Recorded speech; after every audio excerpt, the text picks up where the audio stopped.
Well, Gareth, first and foremost, just the result you needed after Bayonne last week.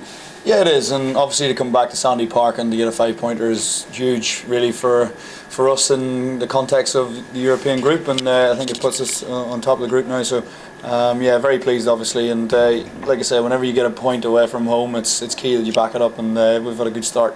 You mentioned it in the change room a minute ago. 3 tries in the first half. It's important to ram home that 4th one. It is, yeah. It's something that's been maybe our Achilles heel in a few games at the start of the season in the Premiership, and you know, it's something we've been working on whenever we get a chance to maybe turn the screw on sides, and we did that. We talked about that at half time. If we could come out and get the first score, that it would be a different game, and we'd put more pressure on Connacht and they'd have to chase the game, and obviously more scores might come from it. And yeah, thankfully that it came to pass today. You see, over the years you've learned so many lessons from Europe. We're seeing it come through in spades now, really, that especially early on you had to dig deep there, and then you sort of get a bit ruthless and open up and score some tries. It is, and you know, at this level, is every team, they're not going to fold after 10 minutes, and I think that's something in the past we've maybe got wrong. Whenever we've come out, we haven't exactly put our game on sides, and I think now we've realised that it takes not just 40 minutes, 50 minutes, it takes the full 80 to break sides down, and if you work hard at it, and especially in the opening bit, you can reap the rewards maybe in the last 10-15 minutes. But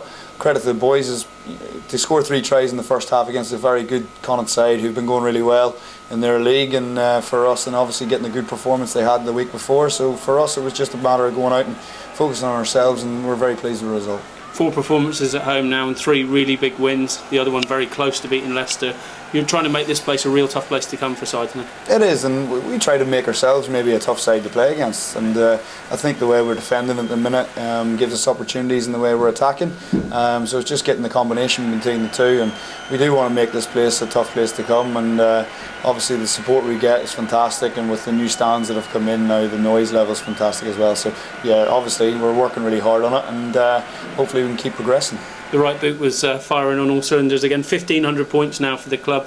You must take a little pat on the back yourself there for that one. Oh yeah, it's obviously nice to get that sort of figure. You know, people like to say to you, you're getting these sort of points scored and whatever. Like, but for me, it's just a matter of going out and performing to the best of my ability every week. And if I can knock a few points over, great. And it's obviously a nice wee milestone, but I think there's a few to go yet.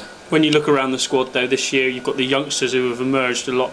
Some of the older guys who we've brought in, people like Thomas Waldron, they've really added something to the squad, and right across the board now you must be loving playing in this team, really. It is a great side to be playing in, you know, obviously with the young fellas coming through. I've spoke about it before in the past that these guys, you know, they're injecting a lot of energy and they're getting a lot of plaudits, especially going into the national side. It's just a bit disappointing that we haven't actually got more in it at the minute, but I've no doubt that they're going to get in that side if the way they're playing, and if we keep winning games, there's no reason why not. And obviously with the older fellas coming in as well, they've brought a bit of experience in there as well. So you know, right across the board we're pushing each other in training, which is good, and we're getting the game time that together, and we're working hard as a group, and I think you're seeing the rewards of it. But you know, we're learning every week as well, which is a great thing as well. You don't want to just go out and you get the results, that's great, but you've learned every time you take to the field, where you win, where you lose, and I feel we're getting better and stronger as a group. The LV comes into play next week. We know all about last season in the LV, and what a great experience it was for the whole club. It was, and obviously to get a trophy under your belt from the first trophy in the top tier, it's fantastic, and it's something we're going to be looking to retain. There's no denying that. We're the holders of it, and we want to try and hold on to it. But it's going to be an opportunity for other guys, maybe potentially as well. So it's going to test the club, and it's showing what the club's about, really.